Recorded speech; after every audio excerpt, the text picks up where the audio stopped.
Yes, it is sad that what has happened in France about the beheading of that teacher, the history teacher, couple of days back. I heard about it. It's sad, and incident like this is becoming frequent. So who is to blame? Well, I'm not here to appropriate blame or accuse anybody, but this is a situation that has happened. It should not have happened anywhere in the world, but yet the frequency of such things are happening.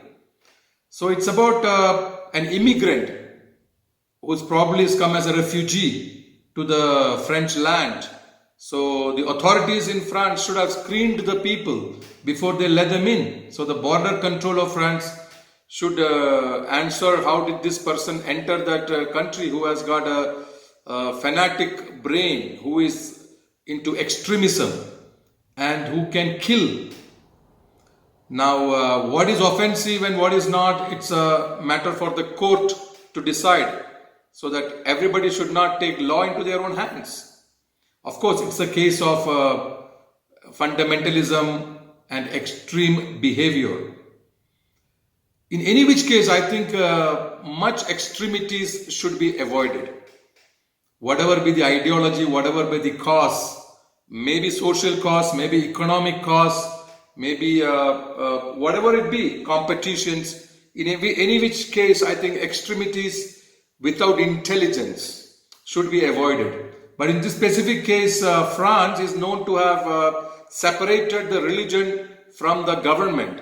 The government has its own constitution, laws, rules, regulators, enforcers of laws, the bureaucracy, the legal system, judiciary, the policing. And these were relatively separated from the erstwhile or from the older religions. But now this ideology that has come from across the border of France, they undermine the constitution of many of the countries in the world.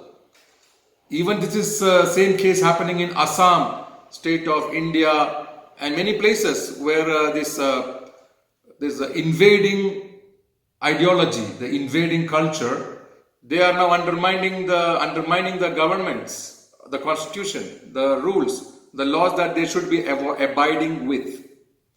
So worldwide, it has become an area of concern how this person behaved. And similar thing happened with Charlie Hebdo, is that the name? About 5 years back in France. And there about 12 people were murdered and killed for an offensive remark by the same kind of people, by the same people of ideology which has come from across the border to France. So this has become in many parts of the world. So Indian civilization can have the solution. Indian civilization has one word in it. It is called wonder. Wonder means to be astonished. Oh my God, there could be other ideologies that has such kind of practices. So this word wonder is incorporated into Indian civilization. So the practitioners may not get answers for everything. And then they wonder, oh, there are this kind of people. So it's like one portion of animals wondering about the ferociousness of the wild animals. Oh, there are so many wild animals too in the forest. So the mindset which is not tamed will behave like the wild mind. And then the Indian civilization has this potential to wonder. It is enchanting, it is poetic. So they do not come to killing immediately. They do not need to murder, because the Indian civilization can scale up and understand, oh, there is so much of ferociousness. Wow. So because they are meditators, Indian civilization had appropriated this practice of breathing techniques of Kapalabhati breathing or alternate nostril breathing or Bhastrika breathing. And all this with yoga, the stretches for the body to tame the mind, so that people are innovative. They wonder when there's something, when there is so much of rage in another people, when there is so much of anger in another people, when there is so much of hate in these invading ideologies, and when there is so much of idea of vindictiveness or revenge and fury in these people who practices this kind of ideologies. They negate everything else and they deprive other people of getting any their own culture, their tradition. They want to impose this Mogolai, this if not barbarism on everybody. So they behead people on a slightest thing that they call as offensive to them. So the France should have protected its borders. And we should educate the other people, this invading ideology, about the philosophy of the civilization of India, about the ability to wonder. It is a feeling of amazement. Oh, there is so much of wilderness. Oh, these people can be so ferocious. So they can be offended at such small things.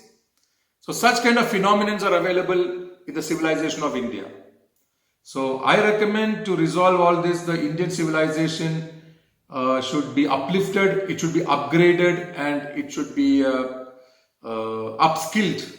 The Indian civilization practitioners must not be so docile and so incompetent and clumsy and sloppy. They should also be proactive. They should understand the world is changing, and the practitioner of the Indian civilization who does the meditations of India, they should know how to update themselves and upgrade their own stances, their own positioning, and educate people on this ability to wonder. And sometimes the entire region can have a hostile ideology, and yet people of India, Indian civilization, they wonder because they know how to scale.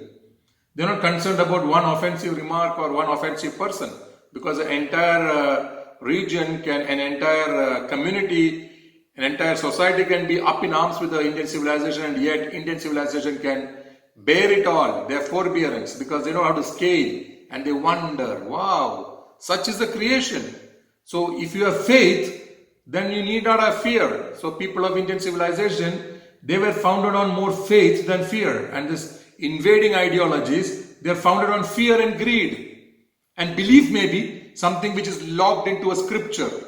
They are the invading ideologies to India, they are all gripped into a scripture and they are locked into it.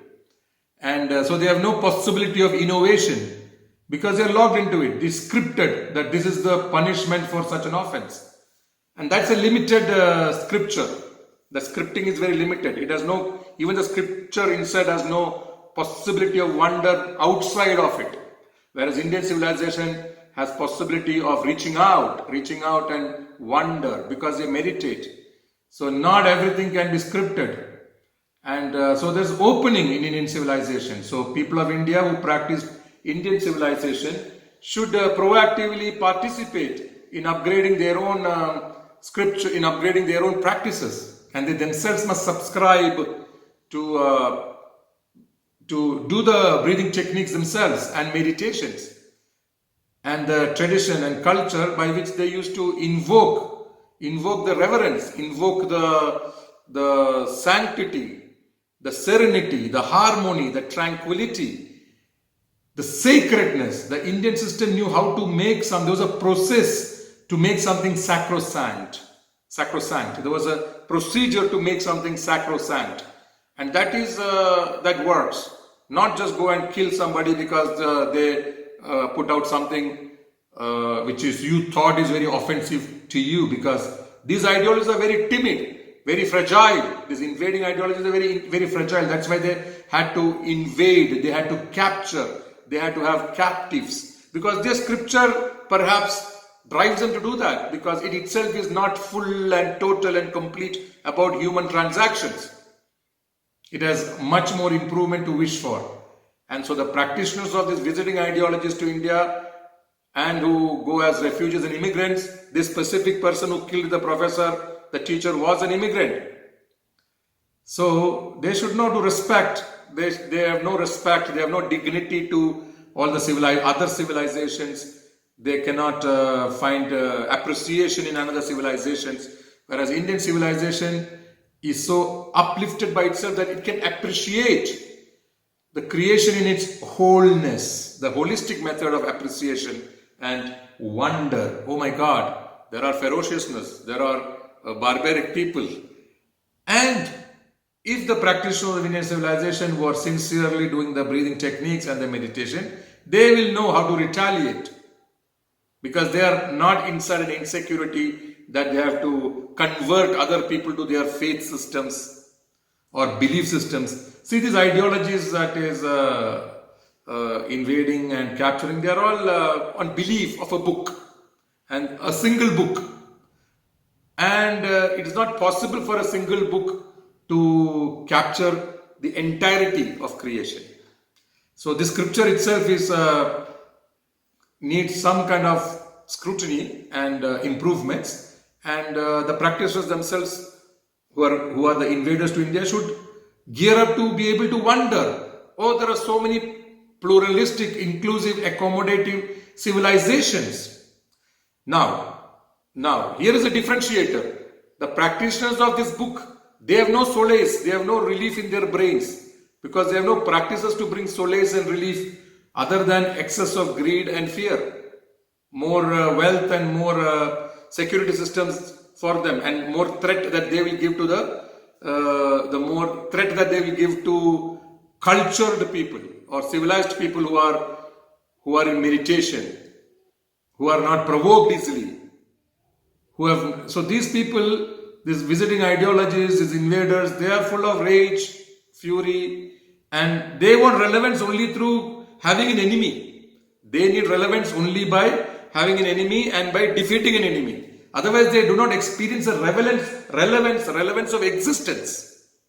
So it's a painful thing when you have no relevance of existence. Whereas meditators, civilization of India, they knew to exist through meditations, through expansive brain, through expansive mind, through the vastness and the severe depth deep under the layers of what you can perceive, what you can observe. So here is the possibility for Indian civilization, is that they get merit. You can call it the merit of being sacrosanct because they are meditators, and they get luck on their side, and they get the mercy on their side. Now, devoid of mercy, devoid of luck, and devoid of the merit of sacrosanct merit, or the merit of extreme comfort and convenience in your brain, not through procuring, not through being provoked, but by calm, by tranquility inside your brain through meditation. If these are not there, then you will become so violent, as in this case of Charlie Hebdo and other things. You become so timid, so fragile that a small thing you can consider as severely offensive, even to the people whom you are worshipping. If it's so offensive, then how will they be able to elevate you, to exalt the practitioner itself? Because they are dependent on the behavior of their followers. Whereas Indian civilization, the understanding of divinity is not dependent on the behavior of the followers. It is for accountability of the followers to exalt themselves, to elevate themselves, to escalate themselves, to be more magnanimous than the ferociousness that is prevalent.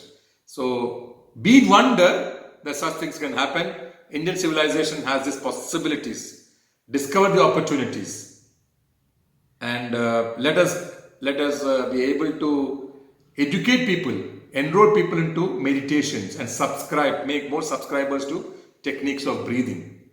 So let us decrease the frequency of this rage and fury and hate and this revenge and vindictiveness in the minds of this ideology that is invaded.